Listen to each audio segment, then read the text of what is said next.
Selamat pagi Bapak Ibu yang terkasih dalam Yesus Kristus. Selamat memasuki ibadah pada minggu pagi hari ini. Namun sebelum kita lakukan ibadah, mohon kesabaran sejenak, akan saya sampaikan beberapa pokok warta jemaat. Atas nama warga jemaat GKP Kampung Sawah, kami mengucapkan selamat datang kepada Bapak Ibu, saudara-saudari, anggota jemaat lain yang akan mengikuti ibadah minggu di tempat kami. Dan apabila Bapak Ibu, saudara-saudari memerlukan pelayanan kami, dapat menghubungi penatua jemaat di ruang konsistori setelah ibadah ini selesai. Warta jemaat yang pertama, tentang pelayanan sakramen baptisan kudus. Sesuai dengan hasil konven pendeta GKP tahun 2020, maka pertama, GKP memahami bahwa sakramen baptisan kudus adalah sakramen yang menunjuk pada pengampunan dan keterhisapan seseorang ke dalam gereja. Dalam pemahaman ini, baptisan tidak menentukan keselamatan, sebab keselamatan merupakan anugerah Allah. Baptisan dipahami sebagai tanda dan meterai perjanjian kasih karunia Allah dengan umatnya dengan tujuan sebagai partisipasi dalam kematian dan kebangkitan Kristus, bahwa orang yang dibaptis itu menjadi satu dalam kematian dan kebangkitan Kristus. Sebagai penyucian, pembenaran, dan pengudusan yang Allah kerjakan dalam Kristus dan dalam Roh Kudus, baptisan mengungkapkan inti berita keselamatan, dibersihkan dari dosa, hubungan dengan Allah sudah dipulihkan kembali oleh pengorbanan Kristus. Yang berikutnya, sebagai tanda masuknya seseorang dalam persekutuan dengan Kristus dan dengan jemaat atau gereja sebagai tubuh Kristus. Sebagai tanda pengakuan iman atau kesaksian bahwa kita percaya kepada rahmat Allah dan bahwa oleh rahmat itu kita beroleh pengampunan dosa serta mengikrarkan janji kesetiaan kepada Allah. Yang kedua, GKP mengakui dan melaksanakan dua jenis sakramen baptisan kudus, yaitu baptisan kudus untuk anak dan dewasa sesuai dengan TG dan tata dasar GKP pasal 10 ayat yang kedua. Yang ketiga, dalam situasi pandemi, konven pendeta menyepakati yang pertama, pelaksanaan sakramen baptisan kudus anak dan dewasa dapat dilaksanakan dengan dasar-dasar teologis liturgis. Yang kedua, kesediaan dan kerinduan orang tua untuk membawa anak-anak mereka dan mengambil tanggung jawab untuk memperkenalkan iman Kristiani kepada anak, kesediaan calon baptis dewasa. Yang ketiga, ritus baptisan sebagai sakramen memiliki dua unsur, yakni simbol yang kelihatan dan meterai atau formulasi yang diucapkan. Simbol bisa diganti, tapi hanya bisa simbol itu saja. Tidak ada atau tidak ditemukan lagi. Selama air masih ada, maka prinsipnya tetap dihadirkan. Yang keempat, pada saat pelaksanaan baptisan antara pelayan baptisan dan peserta baptisan tidak melakukan sentuhan fisik. Sehubungan dengan hal tersebut, Majelis Jemaat GKP Kampung Sawah membuka ruang diadakannya baptisan kudus anak yang rencananya akan diselenggarakan pada hari Minggu tanggal 6 dan 13 Desember 2020 dengan ketentuan sebagai berikut. Yang pertama, baptisan kudus anak dilakukan berdasarkan persetujuan orang tua anak dan dilakukan tidak dengan paksaan. Yang kedua, baptisan kudus anak dilakukan pada hari Minggu di jam kebaktian khusus pukul 11 WIB dengan dihadiri para pelayan dan orang tua beserta anak yang akan dibaptiskan. Yang ketiga, baptisan kudus dilakukan dengan protokol kesehatan yang berlaku. Yang keempat, jumlah anak yang dibaptiskan maksimal 10 anak dalam satu kebaktian. Yang kelima, apabila jumlah yang mendaftar melebihi ketentuan, maka akan dibuat beberapa kali kebaktian di hari Minggu yang berbeda. Bagi Bapak Ibu yang berkenan membaptiskan anak-anaknya, dapat mendaftar melalui penatua koordinator wilayah masing-masing dengan mengisi formulir yang telah disediakan. Pendaftaran paling lambat tanggal 15 November 2020. Yang berikutnya tentang pelayanan pengakuan iman atau CD dan baptis dewasa. Akan dilaksanakan pelayanan pengakuan iman atau CD dan baptis dewasa pada kebaktian Minggu tanggal 22 dan 29 November pada pukul 9 WIB. Berikut nama-nama katekesan yang akan melakukan pengakuan iman atau CD dan baptis dewasa. Untuk pelayanan tanggal 22 November 2020, untuk baptis dewasa, Rizka Monika. Lalu untuk pengakuan iman atau CD, ada 14 anak.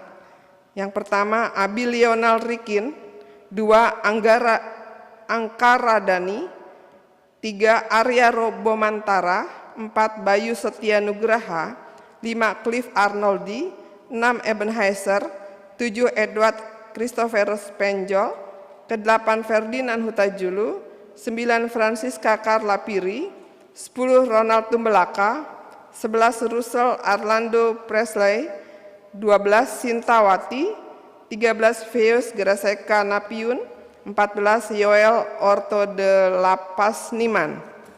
Lalu untuk tanggal 29 November, untuk baptis dewasa, Yoel Immanuel, dan untuk yang pengakuan iman ada 14 anak juga, Adinda Angelina Hartanti, kedua Asara Aprilio, ketiga Esther Margareta Nautani, 4 Enik Margareta Mokodompit, 5 Helsilia Rifara Grantiata Bayin, 6 Cancel Leon Peking, 7 Meli Teresia Kmur, 8 Melvina Sintike, 9 Roseri Elia Rikin, 10 Stefani Putri Sutarno, 11 Wihelni Yansia Putri Naro, 12 Yordan Trifadabian, 13 Yovanka, dan 14 Stefana Marcelina. Mohon maaf kalau bila ada penulisan penyampaian penyebutannya. Yang berikut untuk percakapan dengan para katekisan CD dan baptis dewasa. Untuk yang calon CD tanggal 22 November akan dilakukan pada hari Jumat tanggal 6 November 2020 pada pukul 19 atau jam 7 malam bertempat di gedung gereja.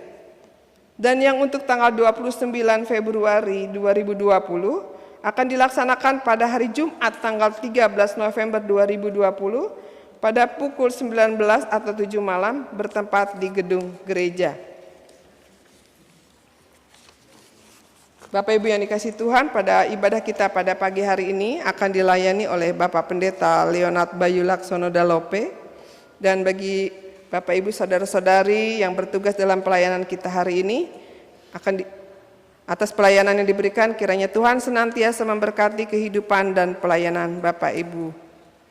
Untuk kebaktian minggu yang akan datang tanggal 8 November, untuk kehadiran pada kebaktian yang pertama pukul 5.30 yaitu jemaat wilayah 1 dan 2, kebaktian yang kedua pada pukul 9 jemaat wilayah 3, 4, dan 5, dan di kebaktian ketiga pada pukul 18 yaitu jemaat wilayah 6 dan 7. Dimohon jemaat membawa tempat minum atau Alkitab sendiri.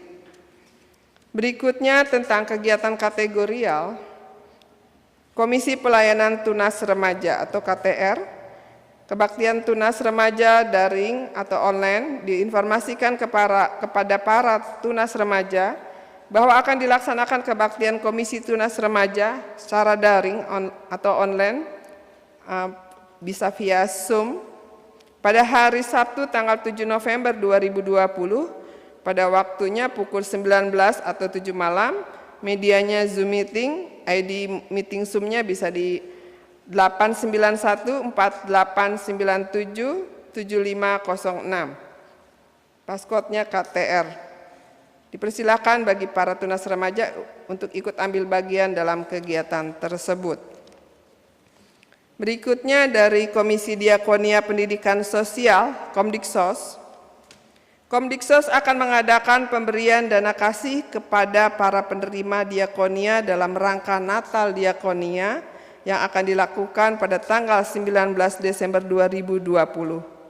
Dana yang diperlukan sebesar Rp55.300.000. Diharapkan partisipasi jemaat untuk berdonasi dan atau membeli kupon seharga Rp10.000 per lembar dan ada yang Rp20.000 per lembar.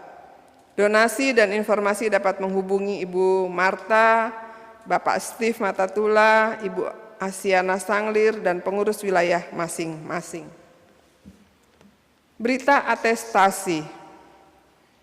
Berdasarkan surat atestasi yang diterima oleh Majelis Jemaat dari GKP Garut dan sesuai dengan PPTG GKP bab 10 pasal 39 ayat 3A, maka terhitung mulai tanggal 29 Oktober 2020, nama-nama berikut ini. Bapak Sihol Parulian Butar-Butar sebagai kepala keluarga, Ibu Pendeta Yosepin Yunita Dewi, istri, dan anak-anak Darius Raja Gabe Butar-Butar dan Deo Elvano Butar-Butar. Telah menjadi anggota jemaat GKP Kampung Sawah masuk dalam pelayanan wilayah 2. Majelis Jemaat dan segenap warga jemaat mengucapkan selamat datang dan menyambut dengan penuh sukacita disertai harapan kiranya keluarga Bapak Sihol Parulian Butar-Butar akan aktif ikut ambil bagian dalam pelayanan dan kegiatan berjemaat di GKP Kampung Sawah. Berikutnya ucapan terima kasih. Majelis Jemaat GKP Kampung Sawah mengucapkan terima kasih kepada Bapak Lodewijk Gontung, anggota Jemaat Wilayah 6, dan Saudari TRE, atas donasi yang diberikan untuk mendukung TKK Mustika Pasundan Kampung Sawah. Kiranya Tuhan memberkati kehidupan dan pelayanan Bapak Lodewijk Gontung dan Saudari TRE, beserta dengan keluarga. Bapak Ibu, diberitahukan juga, diinformasikan kepada anggota jemaat bahwa bagi yang belum memesan buku Pekan Keluarga HUT ke-86 GKP tahun 2020, dapat menghubungi penatua koordinator wilayah masing-masing. Demikian Bapak Ibu warta jemaat yang dapat disampaikan. Atas perhatiannya diucapkan terima kasih. Selamat memasuki ibadah.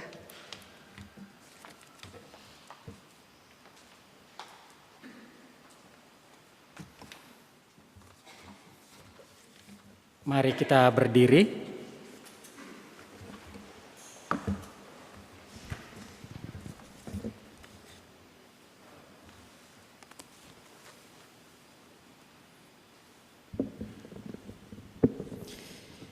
Kita akan memulai kebaktian kita pada pagi hari ini.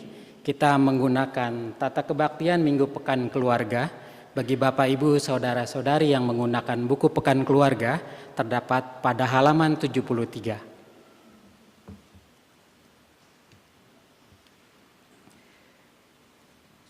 Pada hari Minggu ini kita memasuki minggu kedua dalam Pekan Keluarga dalam rangka menyambut hari ulang tahun ke-86 Gereja Kristen Pasundan.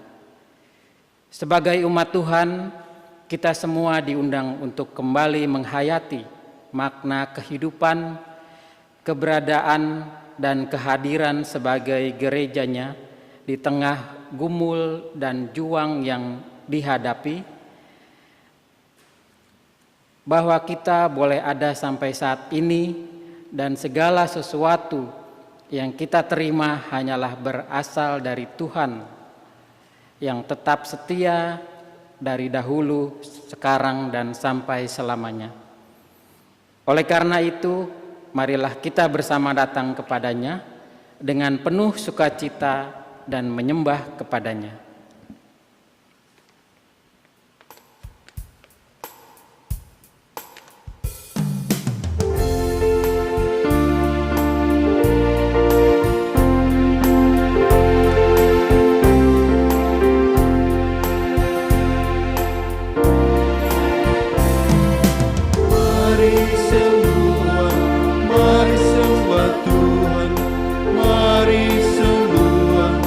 Mari sembah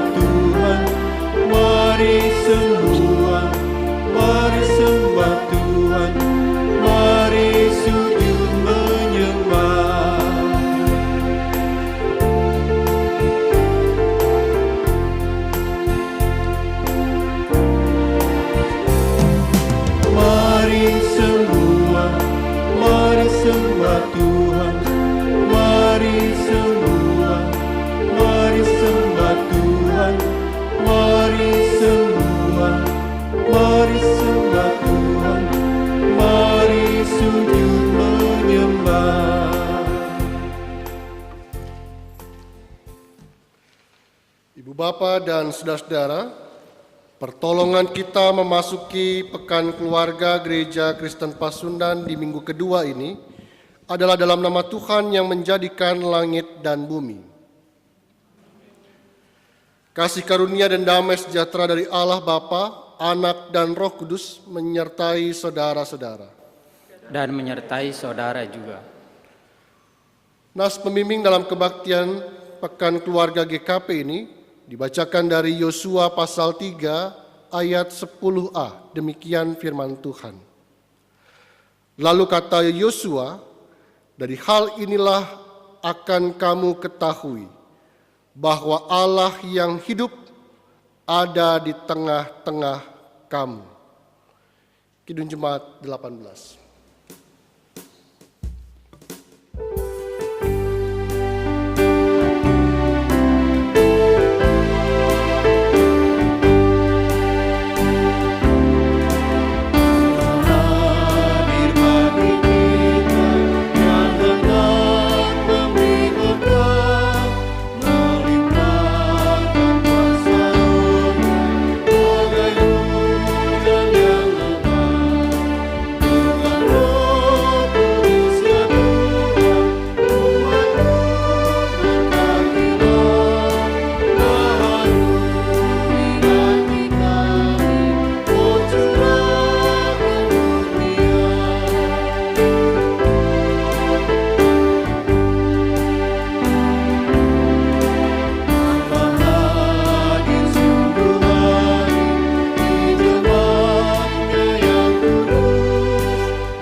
Bapak, Ibu, dan saudara-saudari, mari saat ini kita menaikkan doa syukur kita kepada Tuhan secara litani.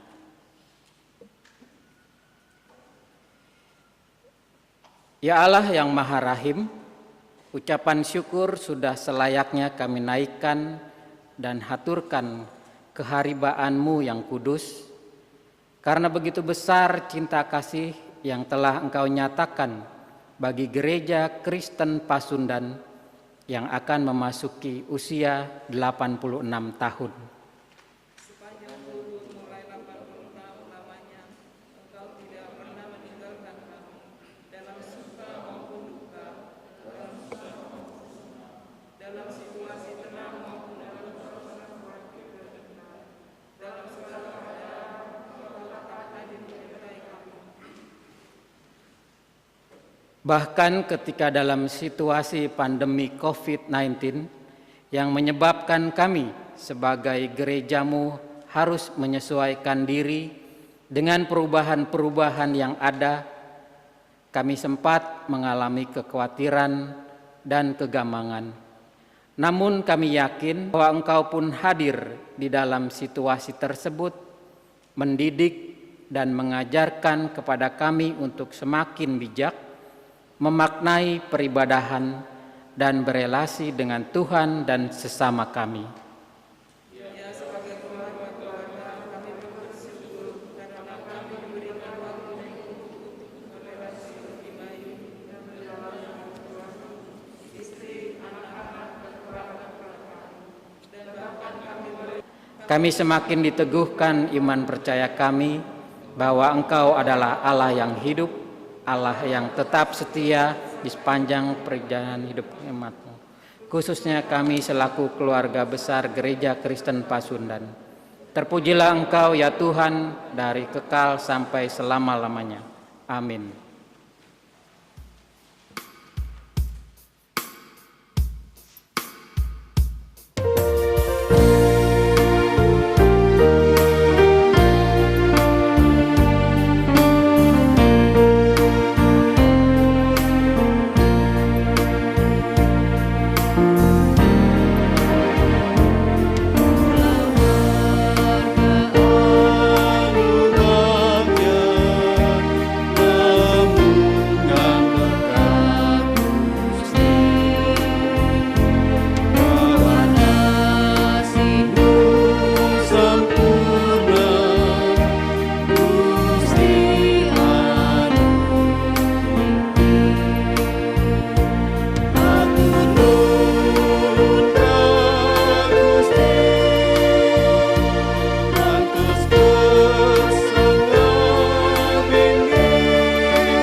Jemaat Tuhan, mari kita mengaku dosa di hadapan Tuhan Allah kita, yang kita awali dengan pengakuan dosa secara pribadi dalam saat teduh.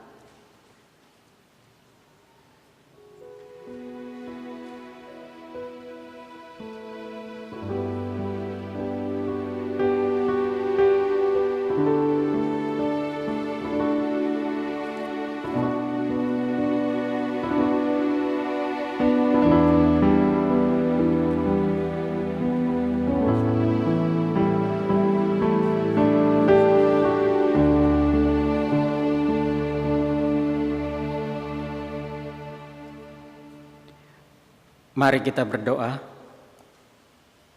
Ya Allah Bapa yang kami kenal di dalam Tuhan kami Yesus Kristus, kami merendahkan diri di hadapan-Mu dan mengaku bahwa kami adalah orang-orang berdosa. Kami menyadari bahwa kami kurang menghayati dan memberlakukan hidup di dalam kasih dan kebenaran. Kami mengaku bahwa kami kurang sungguh-sungguh beriman dan menaruh harap hanya kepadamu. Kami seringkali kurang serius untuk mengasihi Tuhan dan sesama. Ya Allah yang Maha Baik, kami mengaku bahwa sebagai gereja-Mu, kami seringkali gagal untuk mencontoh dan meneladani Tuhan Yesus, Sang Kepala Gereja, dalam hidup keseharian kami. Kami tidak sepenuhnya berupaya mengubah dan memperbaharui hidup kami dengan kuasa Roh-Mu yang kudus. Perilaku kami terkadang menjadi batu sandungan bagi orang lain untuk mengenal dan mendekat kepada Kristus.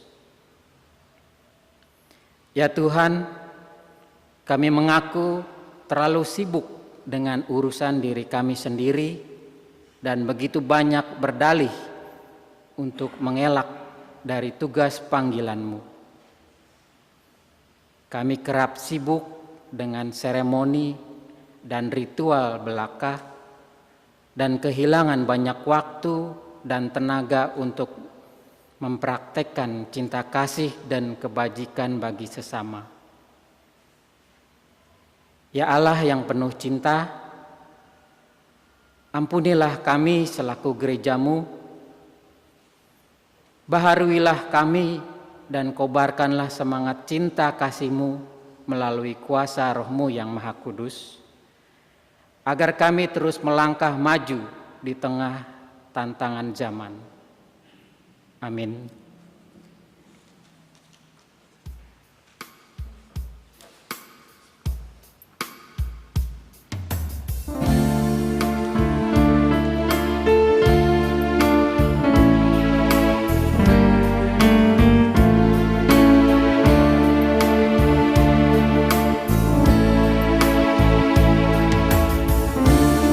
Agustinus Hipagura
Mari berdiri.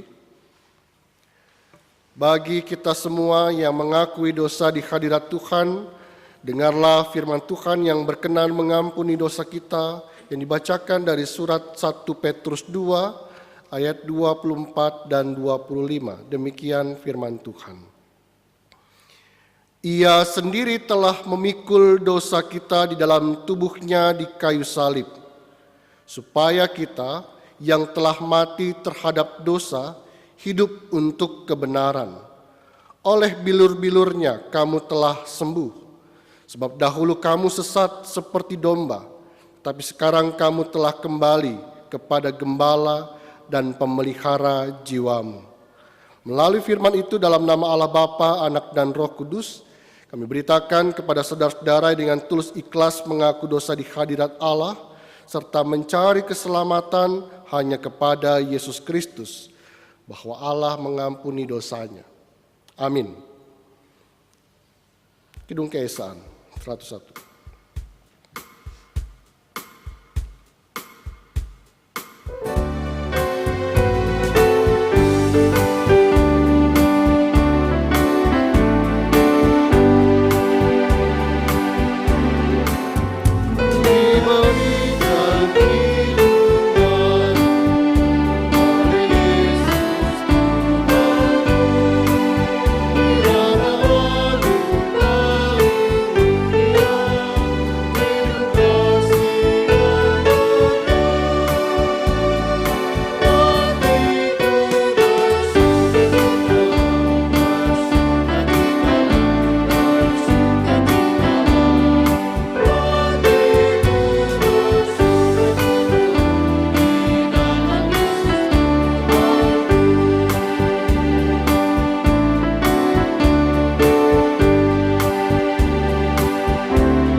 Sebagai umat yang telah ditebus dan bersuka cita karena itu, mari bersama-sama kita kembali dipersiapkan untuk menjalani kehidupan dalam kebenaran sesuai dengan firman-Nya. Dan karena itu mari bersatu hati di dalam doa. Mari berdoa.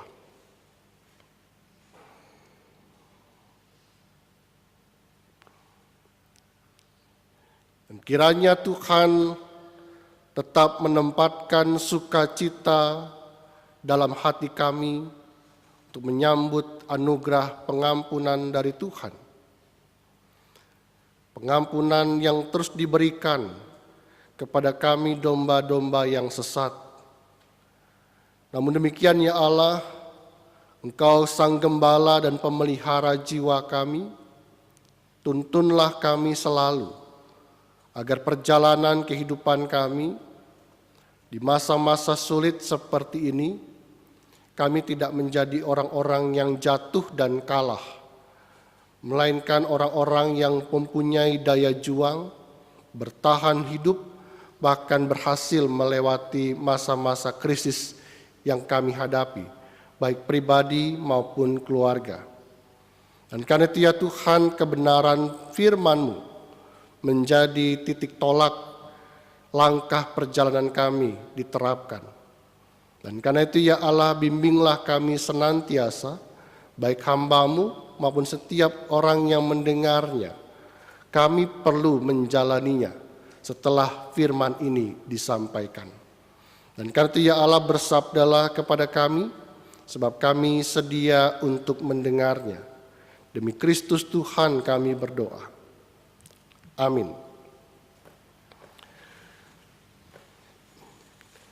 Ibu bapak dan saudara-saudara, mari kita membuka Alkitab kita Meskipun yang tertera dalam DPA, Pekan Keluarga, dan yang tertera dalam layar serta liturgi kita, tapi izinkan saya membacakan dari Yosua pasal 3 ayat yang pertama sampai 17. Jadi kita tidak memulainya dari ayat yang ke-7 tetapi dari ayat yang pertama. Yosua pasal 3 ayat pertama sampai dengan ayat yang ke-17. Demikianlah firman Tuhan. Dalam judul perikop, menyeberangi sungai Yordan.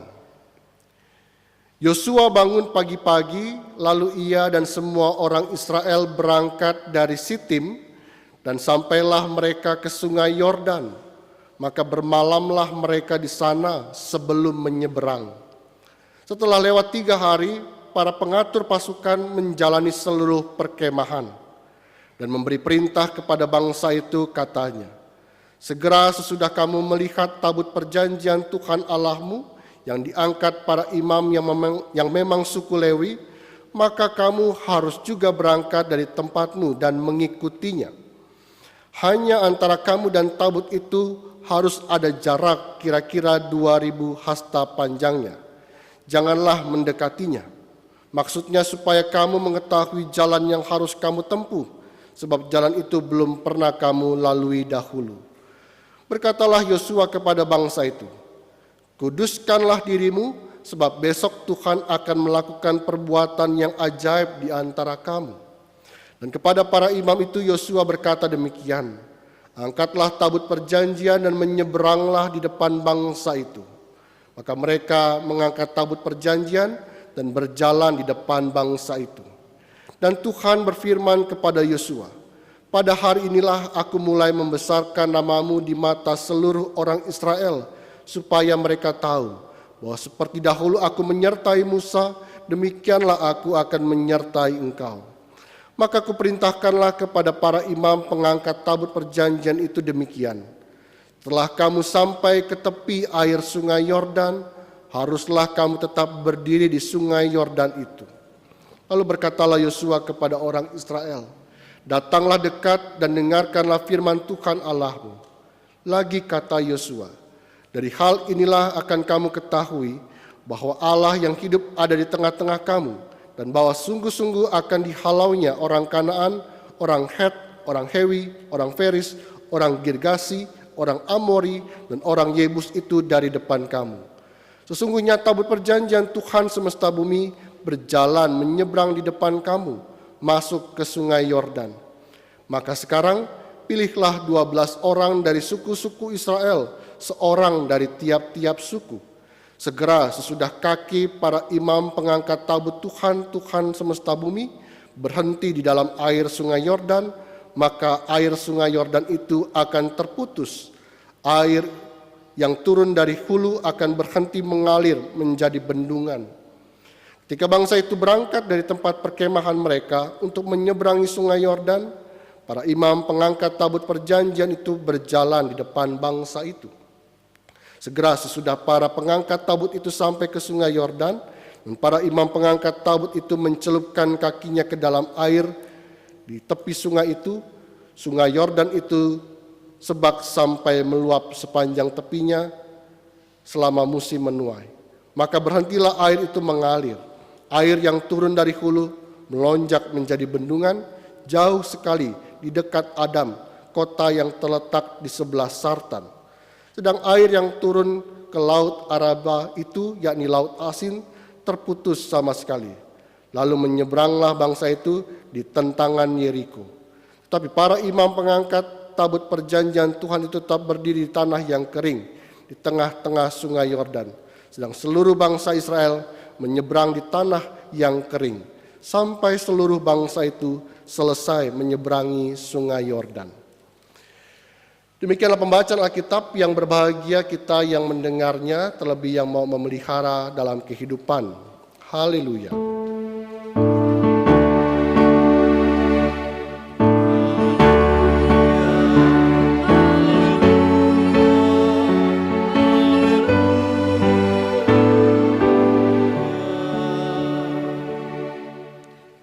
Selamat pagi. Apa kabar? Berhubung sedang musim hujan, maka bisa saja ada tempat-tempat yang banjir dan Bapak Ibu harus menyeberangi air-air yang tergenang itu. Karena tema kita saat ini berkaitan dengan peristiwa penyeberangan, menyeberangi sungai. Dan sadar atau tidak sadar Ibu Bapak Saudara, tema atau motif cerita tentang menyeberangi, bukan hanya menyeberangi sungai, bahkan lautan, itu banyak kita jumpai di dalam Alkitab kita. Itu ingin menandakan bahwa terkadang cerita tentang menyeberang itu punya makna penting. Bukan hanya apa yang tertulis, yang literal, yang tertera dalam Alkitab kita, tapi bisa saja ada makna tersendiri di balik cerita tentang penyeberangan itu. Bahkan nanti ada cerita tentang kisah penyeberangan juga yang dipakai kemudian oleh para ahli menjadi sebuah kiasan. Ada yang namanya dengan kisah menyeberangi sungai Rubicon. Apa kisah di balik sungai Rubicon? Yaitu bernama Julius Caesar. Tahun 49 sebelum zaman bersama. Apa yang terjadi saat itu? Julius Caesar memimpin penaklukan Italia, penaklukan Roma. Ingat bahwa Roma pada zaman dahulu belumlah berbentuk kekaisaran, belumlah berbentuk kerajaan, tapi republik.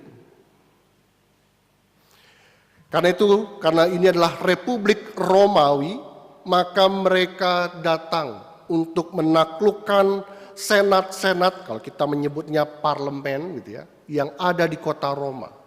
Maka sebelum masuk ke kota Roma, maka dia mengambil keputusan untuk menyeberangi sungai Rubicon. Dan cerita tentang sungai Rubicon ini menjadi kiasan nanti.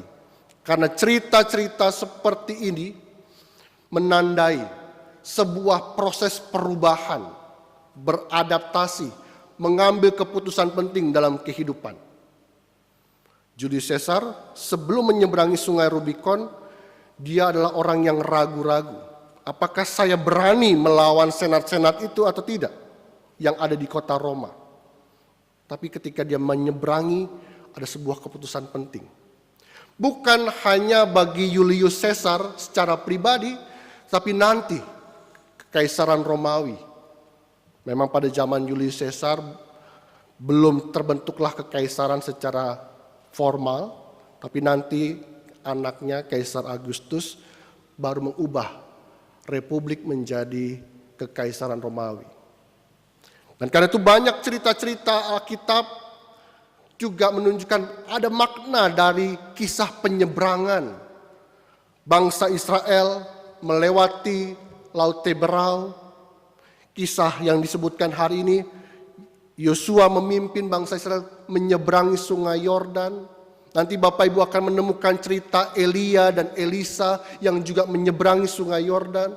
Dan semua kisah itu bukan semata-mata soal menyeberanginya, tapi soal keputusan penting dalam situasi seperti itu. Menyeberangi adalah soal perubahan, kesiapan terhadap perubahan. Bukan hanya pribadi, tapi juga komunal.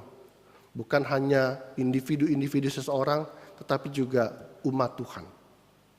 Lalu apa maknanya buat kehidupan kita hari ini? Perubahan atau proses menyeberangi kan sepertinya sedang melewati. Ada di tepian satu, kita harus menyeberangi sampai ke tepian yang lain. Itu seperti mengibaratkan keputusanmu yang lama harus dilewati. Lalu kemudian kita mengalami keputusan yang baru. Cara hidupmu yang lama harus diseberangi sehingga kamu punya cara hidup yang baru. Kebiasaanmu yang lama harus diseberangi sehingga kamu punya kebiasaan hidup yang baru. Itu yang mau kita maknai. Bahwa setiap penyeberangan selalu ada keputusan penting di dalamnya. Itulah yang mau dimaknai dalam pembacaan kita hari ini. Yosua, pemimpin yang baru, menggantikan Musa. Musa sudah berhasil menyeberangi Laut Teberau bersama bangsa Israel. Musa yang anak muda itu diminta untuk memimpin juga, menyeberangi Sungai Yordan. Karena pada saat itulah bangsa Israel siap memasuki tanah perjanjian. Batas antara tanah di luar dan tanah perjanjian. Yang selama ini mereka hanya membayang-bayangkan tanah perjanjian Tuhan sekarang ada di hadapan mereka. Maukah bangsa Israel mengikuti kepemimpinan Yosua menyeberangi? Mereka harus membuang cara hidup mereka di padang gurun dan hidup dalam pengembaraan yang baru. Dan itu yang mau diceritakan dalam kisah ini. Ibu bapak dan saudara-saudara yang dikasih Tuhan, siapkah bangsa Israel memasuki tahapan yang baru? Semestinya siap. Dan karena itu Yosua dipakai oleh Tuhan, dipersiapkan untuk menyiapkan bangsa Israel. Apa yang perlu disiapkan dalam bacaan kita? 2 hal saja Bapak Ibu Saudara. Yaitu menguduskan diri, dan yang kedua mematuhi aturan-aturan. Orang yang hidupnya menjadi hidup baru cuma 2 hal tadi. Menunjukkan bahwa hidupmu bersih, hidupmu kudus, hidupmu suci. Dan yang kedua, tunjukkan bahwa engkau taat mematuhi setiap aturan-aturan itu. Ketika Tuhan mengatakan melalui Yosua, kuduskanlah dirimu sebab besok Tuhan akan melakukan perbuatan yang ajaib. Itulah yang diminta Tuhan Allah kepada bangsa Israel. Masuki tanah perjanjian, maka disitulah kamu punya tanda bahwa engkau menjadi umat yang kudus, umat yang berbeda. Cara hidupmu berbeda dari cara hidupmu di Mesir dan cara hidupmu di padang gurun. Engkau harus menunjukkan jati dirimu yang lain. Hidup kudus. Yang kedua adalah peraturan-peraturan harus dipatuhi. Instruksi Yosua, instruksi para pasukan dan kepala-kepala suku menunjukkan instruksi yang sangat detail. Kamu harus berjalan kalau tabut perjanjian berjalan. Kamu berjalan memberi jarak. Makanya istilah physical distancing juga muncul pada zaman dahulu. Ada jarak antara kamu, antara bangsa Israel dengan tabut perjanjian. Untuk apa? Biarlah tabut perjanjian itu menjadi pemandu. Kalau jaraknya terlalu dekat, kita akan bingung mengikutinya. Kalau kita punya jarak, maka kita bisa tahu kapan mereka belok, kapan mereka lurus. Makanya kalau ibu bapak dan saudara mengendarai kendaraan di jalan tol, maka patuhilah jarak minimum. Karena kita akan tahu apa yang terjadi di depan itu menuntun kita menjadi selamat. Bukan hanya soal itu, lihatlah detail-detail lainnya. Ketika para pengangkut tabut perjanjian berdiri di tepi, engkau menunggu. Kalau mereka sudah tiba di sungai, lalu mereka berdiam, ikutilah. Dan seterusnya, dan seterusnya. Terkadang hidup itu sederhana ibu bapak saudara. Menjadi kudus dan ikuti peraturan dan kepatuhan. Cukup dengan cara begitu, maka hidupmu akan berubah. Maka yang diminta kepada kita semua dalam pemahaman ini adalah setiap kepatuhan akan membuat kita menjadi orang-orang yang kudus, orang-orang yang suci. Hidup kudus ditentukan dengan cara hidup yang patuh. Dan karena itulah kita melihat apa yang terjadi dengan situasi saat ini. Keluarga-keluarga Kristiani dalam pekan keluarga ini diminta untuk hidup kudus. Keluarga-keluarga Kristen diminta untuk hidup suci. Apa artinya? Hiduplah berbeda dari cara hidup dunia ini. Bagaimana caranya? Ya patuhi peraturan-peraturan yang ada. Kalau saat ini peraturan-peraturan itu nyata melalui peraturan bagaimana menjaga diri agar tidak tercemar, tidak tertular virus, maka patuhilah itu. Tapi dalam kehidupan keluarga saat ini, seperti khotbah saya minggu lalu, maka tantangan keluarga-keluarga di masa pandemi adalah bagaimana mereka menjalani hidup baru, new normal dalam keluarga, yang interaksinya seharian dan sejauh luas bangunan rumah kita, disitulah kita berinteraksi dengan anggota keluarga. Tapi seringkali Ibu Bapak dan Saudara, new normal dalam keluarga seperti ini, tidak semua keluarga siap. Dahulu kita berinteraksi dengan anggota keluarga menggunakan gadget dan gawai kita. Sehingga kita bisa menyimpan ekspresi kita kan. Meskipun ada emoticon, sebenarnya kita sedang menyimpan juga ekspresi sesungguhnya. Tapi saat ini ketika kita berinteraksi dengan anggota keluarga, wajah kita itu nggak bisa menipu. Kapan kita kesal, kapan kita senang, maka itu akan terlihat. Tapi justru di kehidupan normal yang seperti inilah, Bapak Ibu harus menjalani dua hal tadi. Menjadikan keluarga-keluargamu kudus, suci, benar, dan karena itu tunjukkanlah dengan kepatuhan banyak hal yang harus dijalani. Dengan cara-cara seperti itulah proses menyeberangi akan menjadi lancar. Terutama dengan cara bagaimana? Tunjuklah siapa pemimpin keluarga-keluarga itu dan apa perannya. Sama seperti Yosua meminta perwakilan dari suku-suku, pilihlah 12 orang dari suku-suku Israel itu yang nanti akan menempati tanah yang baru. Maka peran keluarga tidak diabaikan oleh Yosua. Umat yang besar wujud nyatalah dalam umat yang kecil, yaitu keluarga. Kalau tiap-tiap keluarga mampu memimpin keluarganya menjadi hidup kudus, hidup suci, mematuhi segala peraturan yang ada, maka yakinlah Ibu Bapak siap dengan kehidupan yang baru. Dan kiranya dengan situasi yang sulit saat ini, pesan lainnya dalam pembacaan kita hari ini adalah di masa-masa sulit sekalipun, dalam proses penyeberangan baik yang mudah maupun yang sulit, ingatlah, Tuhan ada beserta denganmu. Tabut perjanjian adalah tabut yang menandakan kehadiran Tuhan. Tuhan datang untuk memimpin di depan. Tuhan datang untuk memimpin di tengah-tengah kita. Dan Tuhan datang ada di bagian akhir. Ingat cerita di bagian terakhir tadi. Para pengangkat tabut perjanjian tetap berdiri sampai semua umat menyeberangi sungai Yordan, baru mereka berjalan. Disitulah Tuhan ada untuk memimpin kita, memandu kita melewati masa-masa sulit, sebab kita tahu proses menyeberangi itu tidaklah mudah. Tapi semua orang harus melewati masa-masa penyeberangan itu. Sehingga pengalaman menyeberangi bukan hanya dimiliki oleh orang-orang Israel, bukan hanya dimiliki oleh Julius Caesar, bukan hanya dimiliki oleh bangsa Romawi. Tapi setiap kita harus melewati penyeberangan-penyeberangan kita masing-masing. Maukah kita menempuhnya dan dipimpin oleh Tuhan untuk melewatinya? Kiranya Tuhan menolong keluarga-keluarga kita dan umat Tuhan di Gereja Kristen Pasundan. Amin.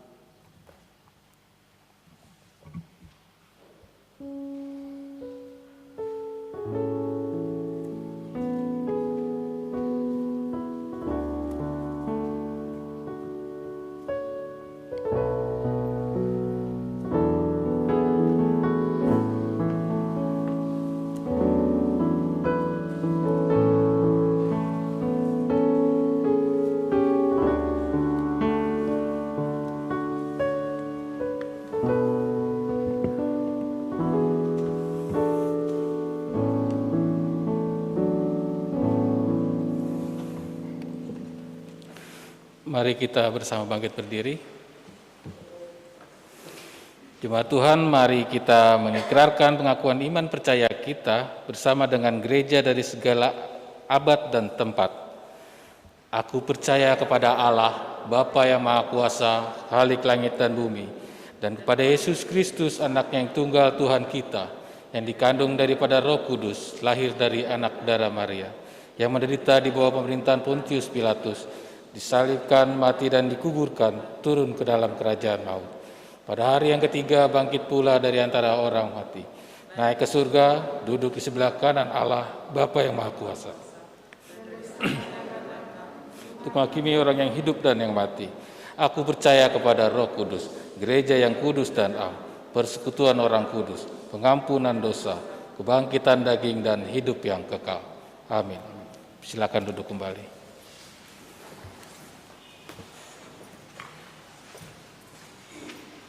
Mari bersama-sama kita bersatu hati dalam doa syafaat.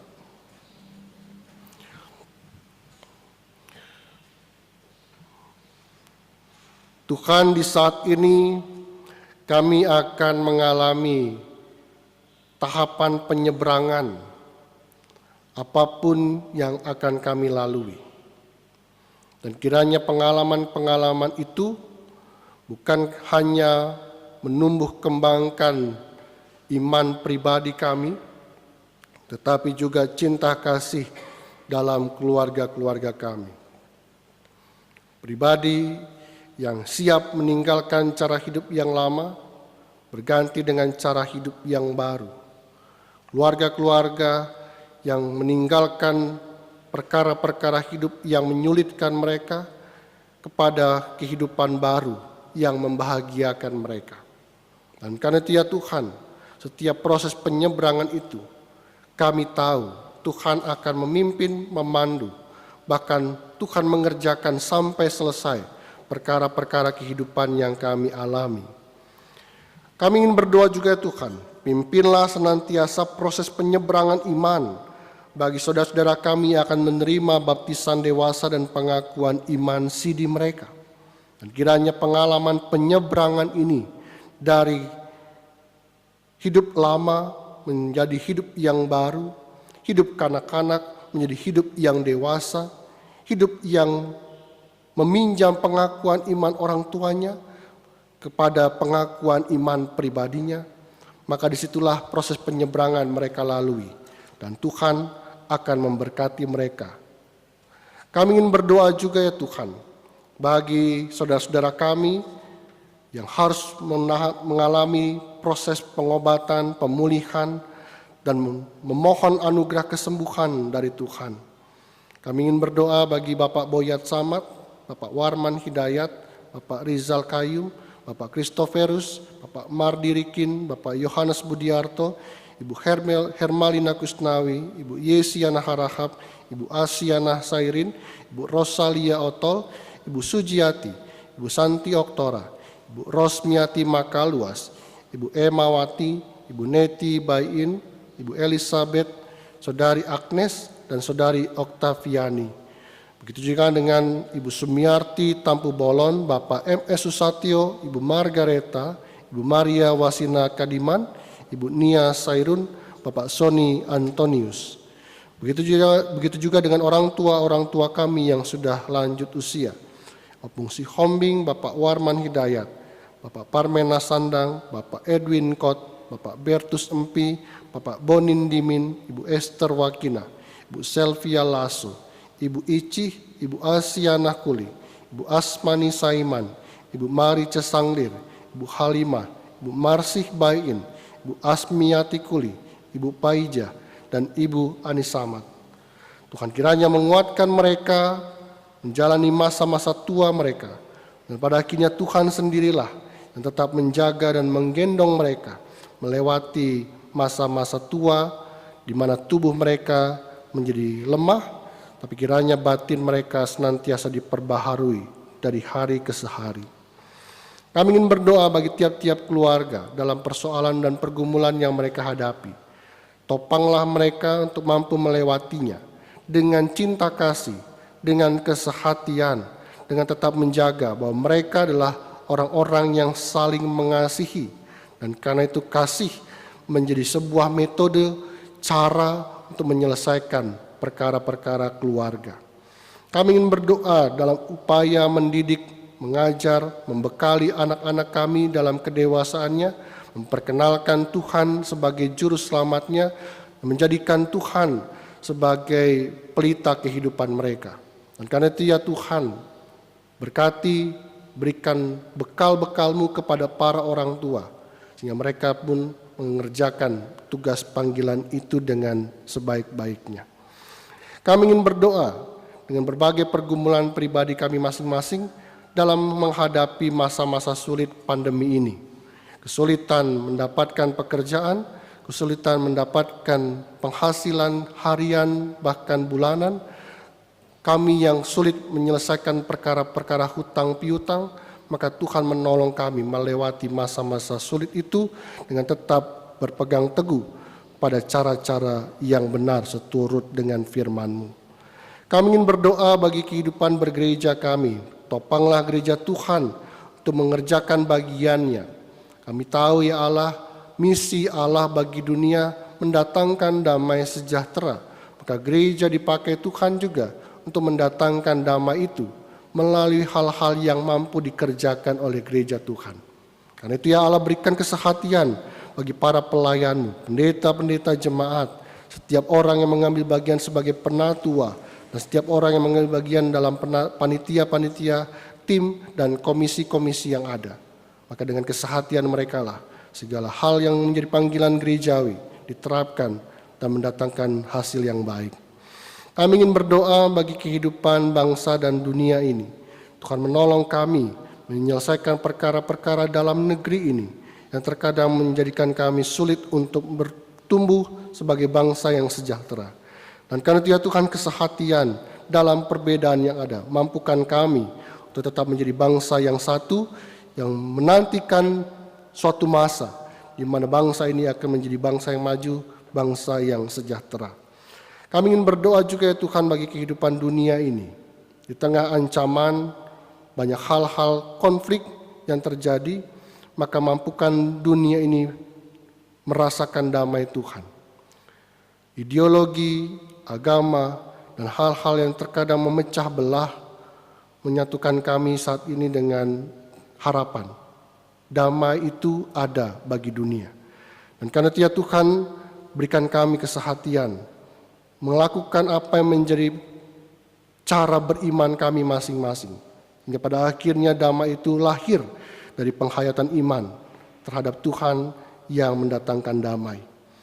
Kami ingin berdoa bagi proses penanganan COVID baik di bangsa ini maupun dunia ini. Tuhan menolong kami semua. Pada akhirnya menaati berbagai peraturan-peraturan yang telah dibuatkan bagi kami semua. Dan karena itu ya Tuhan, itulah hal yang dapat kami lakukan. Sambil kami percaya kebijakan, keputusan-keputusan di tingkat nasional dan dunia akan menolong kami melewati masa-masa sulit seperti ini. Kami juga menghayati Hari Reformasi Gereja sesaat yang lalu, tanggal 31 Oktober. Kami memohon kepadamu ya Tuhan, gereja adalah gereja yang terus memperbarui dirinya, gereja yang mereformasi. Ada perkara-perkara baru, gereja siap dengan perubahan, tapi juga gereja siap untuk membekali menuju perubahan itu. Dan karena itu ya Tuhan, kami menghayati Hari Reformasi Gereja, lahirnya gereja reformasi, gereja Protestan, dengan kehidupan gereja saat ini, yang terus memperbarui dirinya dengan hal-hal baru yang ia jumpai. Ya Tuhan, inilah doa dan seru kami kepadamu, dengarlah seturut dengan kehendak-Mu, dan kabulkanlah apa yang menjadi kehendak-Mu dalam kehidupan kami masing-masing. Kami bawa segala doa ini hanya dalam nama Tuhan kami, Yesus Kristus, yang mengajarkan kami berdoa.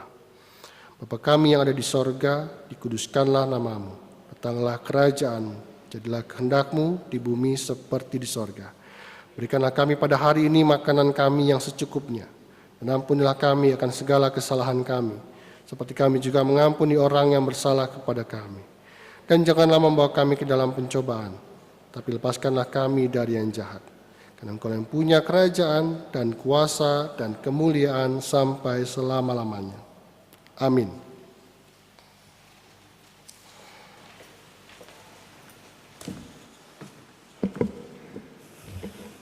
Bapak, Ibu, Saudara-saudari yang dikasihi Tuhan, marilah kita memberikan persembahan kepada Tuhan dengan berlandaskan pada firman Tuhan yang tertulis dalam Roma 11 ayat yang ke-36, demikian tertulis. Sebab segala sesuatu adalah dari Dia, dan oleh Dia, dan kepada Dia. Bagi Dialah kemuliaan sampai selama-lamanya. Persembahan dilakukan dengan mengantar sendiri ke kotak-kotak yang telah disediakan di sisi kanan atau kiri Bapak Ibu Saudara-saudari sekalian, dan kita akan memuji Tuhan dari Kidung Keyesayan 382 sebagai pengiring persembahan kita. Untuk itu kami persilakan.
berdiri, kita naikkan doa persembahan kita kepada Tuhan.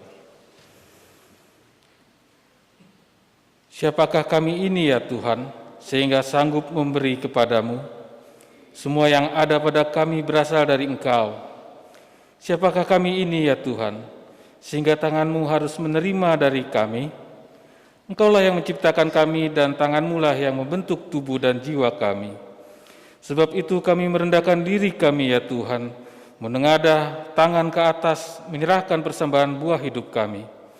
Terimalah persembahan umat-Mu ini bagaikan dupa yang harum. Engkau sendirilah yang menguduskan persembahan kami ini agar layak dipergunakan untuk gereja-Mu. Ya Allah, Sang Sumber segala berkat, inilah kami umat-Mu. Terimalah hidup kami sendiri sebagai persembahan kepadamu. Amin. Jemaat tetap berdiri.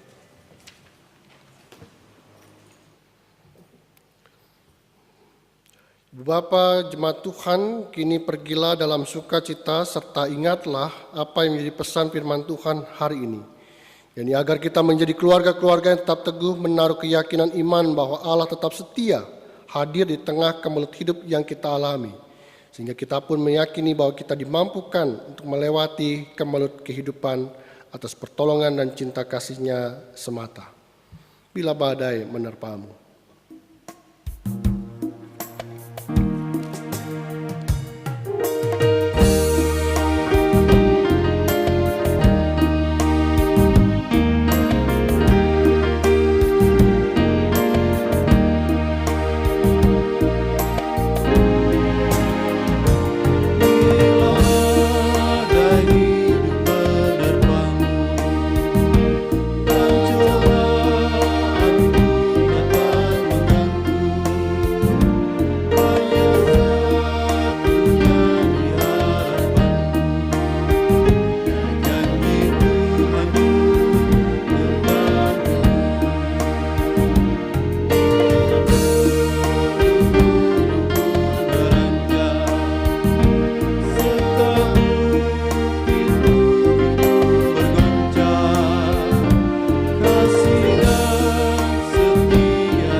Kini arahkanlah hatimu kepada Tuhan dan terimalah berkat-Nya.